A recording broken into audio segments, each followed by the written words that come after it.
Dahil malapit na ang pananghalian, magluluto na kami ng aming uulamin.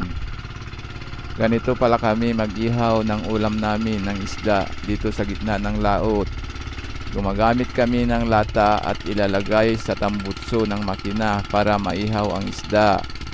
Kaya nga, nang nakita nyo, pinalawang na ang pinaglutoan naming lata dahil na rin sa alat, kaya madaling kalawangin. Kaya sa susunod ay papalitan na lang namin ito.